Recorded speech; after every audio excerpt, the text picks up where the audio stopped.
First night anxiety in arranged marriage. Why performance pressure can ruin intimacy. Welcome to Ask the Life and Intimacy Guru. This is a calm, mature, and thoughtful space where we talk about love, marriage, emotional closeness, desire, trust, communication, modern relationships, and the hidden psychology of human intimacy.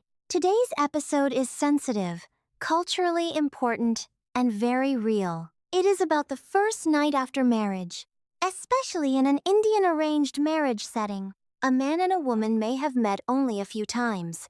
They may have spoken on the phone. They may have gone out once or twice. They may feel respect, curiosity, hope, and attraction, but emotionally, they are still strangers who are beginning to become partners. The families may be celebrating. The rituals may be complete. The room may be decorated.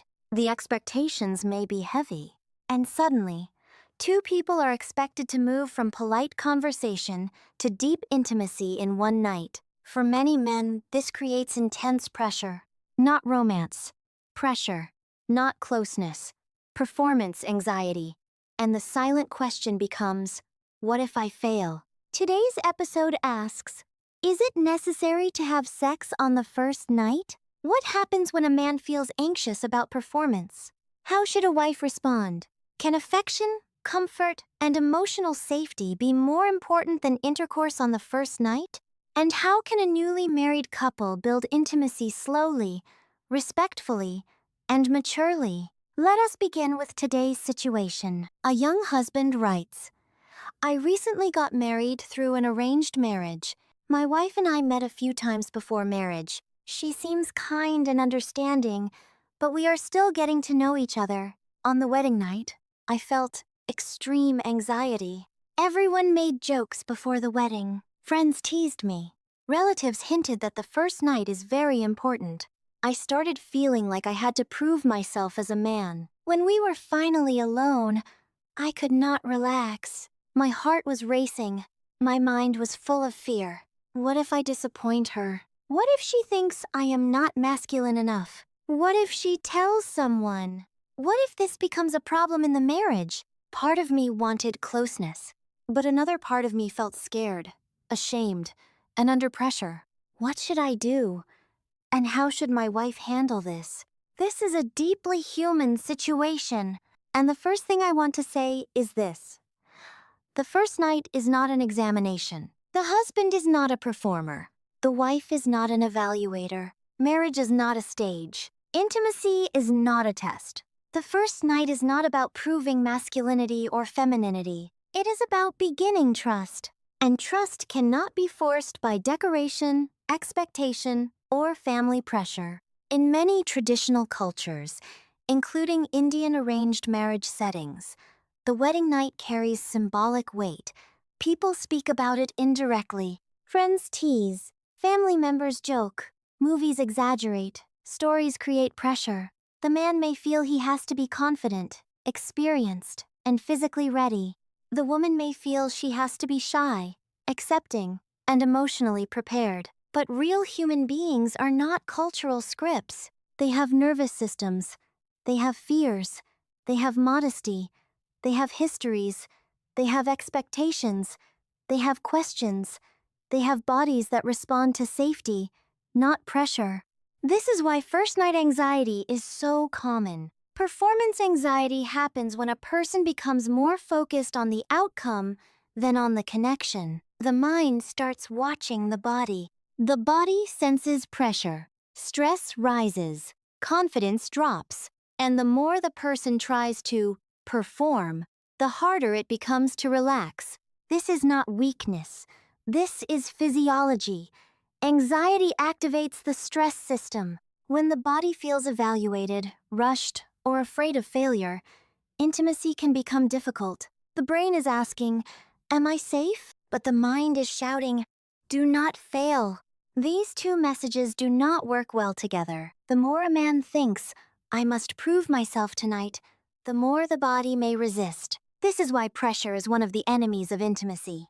Now let us answer the most important question. Is it necessary to have penetrative sex on the first night? No, it is not necessary. A marriage does not become valid, loving, or successful because everything happens on the first night. The first night can be a night of conversation, a night of gentle affection, a night of emotional connection, a night of rest, a night of laughter, a night of getting used to being alone together, a night of saying, "We do not have to rush. We have a lifetime to know each other." For a newly married couple, especially in an arranged marriage, going slowly can be deeply healthy because emotional safety comes before physical closeness. Consent comes before expectation. Comfort comes before performance. Trust comes before pressure. In fact, for many couples, the best first night is not dramatic. It is kind. It is respectful. It is slow. It is human. A husband and wife may simply sit together and talk. They may share what the wedding day felt like. They may laugh about how tired they are. They may hold hands if both are comfortable. They may sit close. They may speak about what makes them nervous. They may say, "We are new to each other. Let us take this slowly." That sentence alone can reduce anxiety. Because it removes the stage, it creates partnership. Now, how should the wife handle the situation if the husband is anxious? First, she should not shame him. No jokes, no comparison, no criticism, no comments like, "What is wrong with you? Are you not interested in me? Are you not a real man? Is this going to be a problem?" These words can deeply wound a man who is already feeling vulnerable. A man's anxiety on the first night does not automatically mean he does not desire his wife. It does not mean he is weak. It does not mean he is incapable. It may simply mean he is overwhelmed, nervous, emotionally unfamiliar, tired, and carrying too much pressure. The wife can respond with warmth. She might say, "It is okay. We do not have to rush. I am nervous too. We are still getting to know each other. I want us to feel comfortable, not pressured. We have time. I care more about us feeling close than proving anything tonight." These sentences can be powerful because they tell the nervous system, "You are safe." A man who feels safe is more likely to relax. A man who feels judged becomes more anxious. Second, the wife should not assume rejection. If the husband is anxious, the wife may feel hurt. She may think, "Is he not attracted to me? Did I do something wrong? Does he not want me? Is he disappointed?" This is understandable, but it may not be true.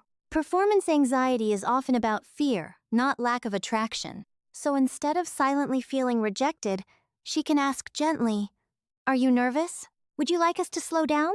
Should we just talk tonight? Is there anything that would help you feel more comfortable?" This is not weakness. This is emotional intelligence. Third, both partners should protect privacy. The first night should not become a family discussion. Not with friends, not with cousins, not with teasing relatives, not with WhatsApp jokes. A couple needs privacy. If something does not go perfectly, it should not become gossip. The bedroom is not a public courtroom. The first night is a private beginning. When a wife protects her husband's dignity and a husband protects his wife's comfort, trust begins. Now, how should the husband handle his own anxiety? First, he must stop thinking of intimacy as performance. This is the central shift. He is not there to prove something. He is there to meet his wife. A performance has an audience. A marriage has a partner. A performance has pressure. Intimacy needs presence. A performance asks, "How did I do?" Intimacy asks, "How do we feel together?" That one shift changes everything. Second, he should speak honestly but calmly. He does not need to give a long confession. He can simply say, "I feel nervous because I want this to be good for both of us." Or, "I care about you, and I do not want either of us to feel pressured." Or, "This is new for us. Can we take it slowly?" A mature woman will often feel more respect for honesty than for pretending. Third, he should understand that one difficult night does not define his marriage. If anxiety affects the first night, it does not mean the future is ruined. Many couples need time. Many couples become more comfortable gradually. Many couples build closeness over days, weeks, or months. Intimacy grows with familiarity. It grows with kindness. It grows with emotional trust. It grows when both people stop performing and start connecting. Now, let us talk about low-pressure, affectionate touch. Affectionate touch can be very important, but it must always be mutual and comfortable. In a new arranged marriage, simple gestures may matter more than rushing. Sitting close, holding hands if both agree, a gentle hug if both feel comfortable, resting near each other, looking at each other with kindness. These are not small things. They communicate safety. They say, I am here. I am not forcing you. I want closeness, not pressure. I respect your pace. Affection without demand can be deeply healing. For some couples, low-pressure affection is the bridge between being strangers and becoming spouses. It allows the body to learn, this person is safe. This touch is not an obligation. This closeness is respectful. This relationship can breathe. In many marriages, the problem is not lack of sex. The problem is lack of emotional safety. When safety grows, desire often has more room to appear naturally. Now, what should the couple do in the first few days? They should talk, not like a medical interview, not like a performance review, but gently. They can ask, what makes you comfortable? What makes you nervous? What kind of affection feels okay for now? Would you prefer we take things slowly? How can I make you feel respected? What should we not rush? These questions are simple, but they are powerful. A couple that can talk about comfort can build trust. A couple that cannot talk may be trapped by assumptions. Now, there is an important cultural issue. In some families, there is pressure to prove that the marriage has been physically completed. This pressure is harmful. A couple's private relationship should not be controlled by public expectations. No family member should demand details. No friend should be given reports. No spouse should be pressured into intimacy because of cultural pride, masculinity, fertility pressure, or family honor. Consent matters inside marriage. Comfort matters inside marriage. A wife is not obligated to be ready because the wedding happened. A husband is not obligated to perform because society expects him to. Both are human beings. Both deserve dignity. Now, when should a couple seek help? If anxiety happens once or twice in a new marriage, it may simply be nervousness, fatigue, pressure, or lack of familiarity. But if the problem continues, causes distress, creates avoidance, or affects the relationship repeatedly, professional help is useful. A urologist or qualified doctor can check physical health, hormones, medication effects, diabetes, blood pressure, sleep, alcohol use, stress, and other medical causes. A psychologist, counselor, or certified sex therapist can help with performance anxiety, communication, shame, fear, body image, and relationship pressure. A couple should not wait for months of silent suffering. Getting help is not shameful. It is responsible. Also, if either partner has pain, fear, trauma, panic, or deep discomfort around physical intimacy, they should seek professional support. Intimacy should not be forced through fear. It should be built through care. Now, what should the wife not do? Do not mock. Do not compare him to other men. Do not tell friends. Do not threaten. Do not interpret one anxious moment as permanent failure. Do not treat him like a patient unless there is a real ongoing health concern. Do not demand instant explanation while he is ashamed. Do not make masculinity the issue. Instead, create safety. Say, we will understand this together. That sentence can save a young marriage from unnecessary shame. What should the husband not do? Do not blame the wife. Do not become angry to cover anxiety. Do not force. Do not pretend confidence while feeling panic. Do not use alcohol or risky shortcuts. Do not assume your worth depends on one night. Do not avoid your wife completely because you are embarrassed. Instead, stay emotionally present. Say, I felt pressure. I want us to go slowly and build comfort. That is maturity. Now, let us speak directly to the newly married wife. Your role is not to judge your husband's performance. Your role is to build a marriage with him. If he is anxious, your tenderness matters. Your patience matters. Your privacy matters. Your reassurance matters. But your comfort matters too. You are not required to rush. You are not required to ignore your own nervousness. You are not required to perform the role of the perfect bride. You also deserve time. You also deserve safety.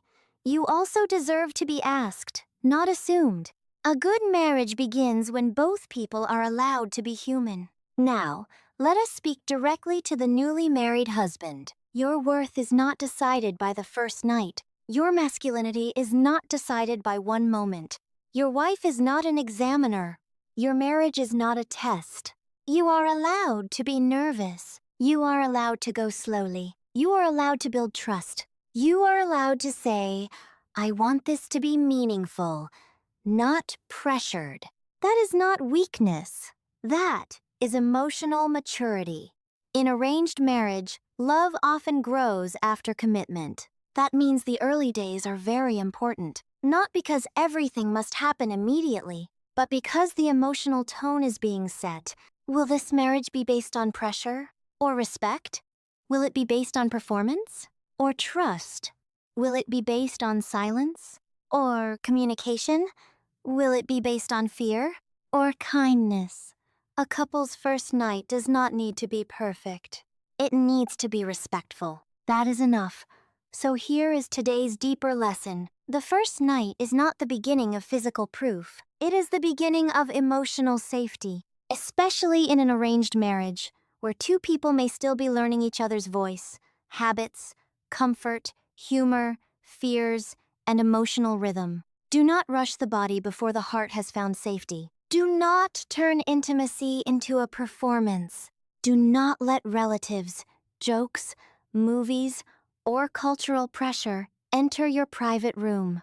Go slowly. Talk gently. Protect each other's dignity. Start with trust. Start with affection. Start with comfort. Start with consent. Start with friendship.